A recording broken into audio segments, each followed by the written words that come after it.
at points. I've gotten so many comments. Anytime I do anything like hyper queer, I'll get a lot of comments of people being like, this ruined my childhood. Which actually, in my show, I wrote a song called Garrett Clayton Ruined My Childhood because so many people commented that. Right, because like I watch your videos. You play with gender a lot. You do Yeah. drag and all of this stuff.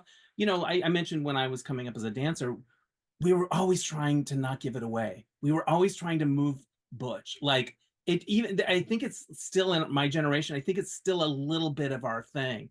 So when I see you so free, wearing heels, all of it, it's kind of amazing. Can you Thank talk you. about why that's fun for you and what you enjoy about it?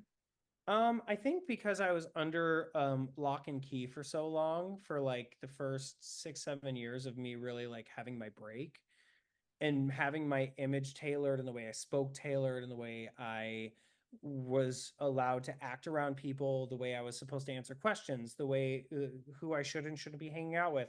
I was so like I was so under lock and key for so long, and It all of would be it. very easy to put you in a box and say that's what you do. Well, and a lot of people still, it was they don't.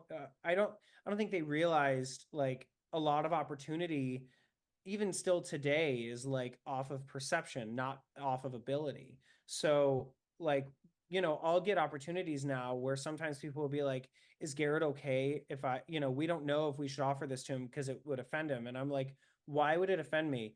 I'm still able to play those roles. The only thing that's changed is your perception of me because I'm not hiding who I am anymore. But I'm still the same guy who did that job 15 years ago. So so now I feel like I'm on a hell mission to show people that it doesn't matter whatever box other people want to put you in. There you can carve out a lane for yourself no matter who you are in this industry and find a way to be successful, because if people don't want to work with you because their vision of you is limited because you're expressing yourself freely, then they're not going to be working with a free artist, because those Right. are the a free artist is somebody who's those are the like look at like a Tilda Swinton.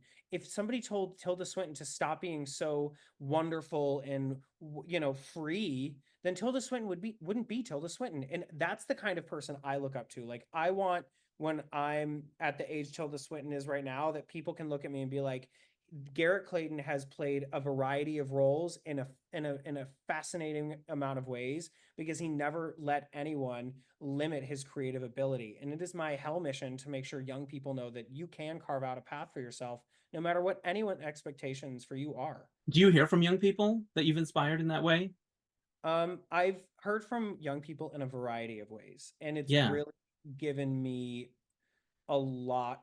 I feel the responsibility on my shoulders to stay true to myself in a way that, like, when I was younger, I was so afraid of never working again because I was told nobody will hire you if you are who you are.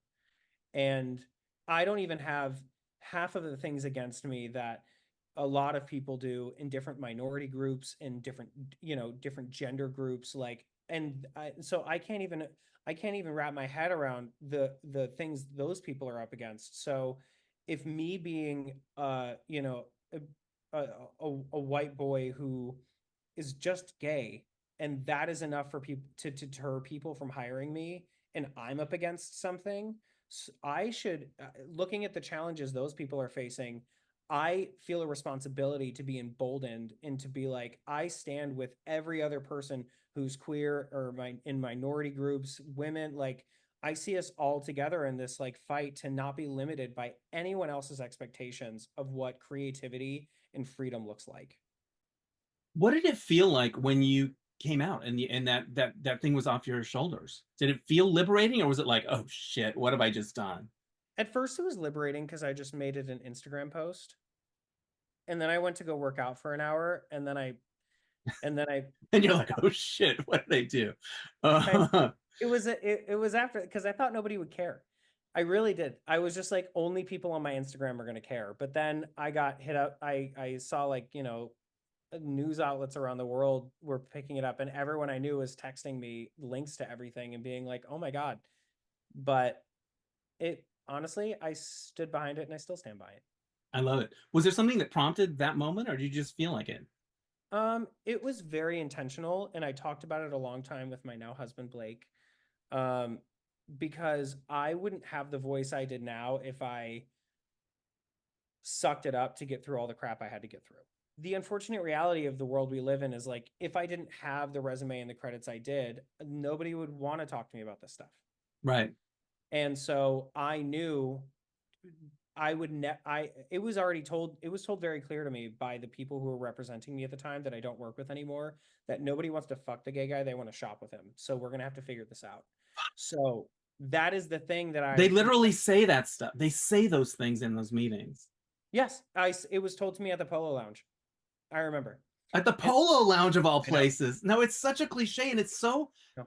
it's so kind of mean in a way. Like, you're talking about me. Like, you're talking about your client. Like, But oh, that thing is, those are the gatekeepers, and those are the people who yeah, they hold the keys to your opportunity. And when you're young and you don't have a resume, you have no power in the situation, you either give up and remain in and stay voiceless, or you, and like, at least the position I was in, I made the conscious decision to be like, I'm gonna let my life be hard for a few years. And right. when I'm finally in a position of power, I can come out, be honest about who I am, and have a voice to stand up for people that are young and that are in my position, that feel like they don't have to do that. Yeah. Where do you think that sense of mission comes from? Is that kind of how you were brought up to, like, because I think other people would be like, you know what? I'm going to go for the money. You know what I mean? I'm not going to risk it. I think it's the way I was brought up, but also seeing so much of the injustice in it, and Right. also kind of sick of seeing the same carbon copy thing all over the place. Like, that's why I bring up someone like Tim Swinton, because I'm like, Right. I like that. I want more of that on my movie screen. I want people to, talk about it. Like, I want people to do movies with wild characters, going back to like hero and villain. I want to mess with all the characters. By the time I leave this world, I want to leave a legacy of this creativity that can inspire other people. I think that's beautiful. You know, when I think of people that are in the closet in whatever way, it's almost like they have two jobs. They have whatever their job is, and then they have the other job of not giving it away, of not slipping up. Did you feel that second job? Was it something you thought about a lot, or was it just like, you know what, I'm just going to keep my mouth shut and do my work? It just felt like I was two different people. Right.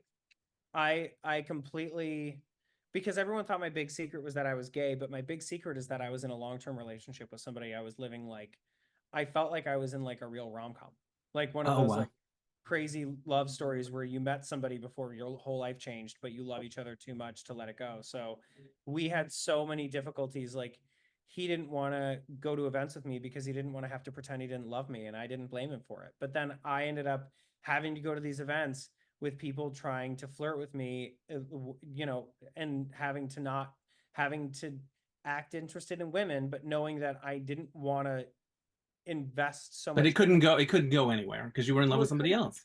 it couldn't go anywhere, but I also didn't want to be offensive because I'm a gay man who respects women. Yeah. And so I was like, how do I have to keep this lie going while trying to find a way to like respect the boundaries of all of this. And it just felt like I was being torn in half. And it felt, and it really messed. I had to go to therapy for a few years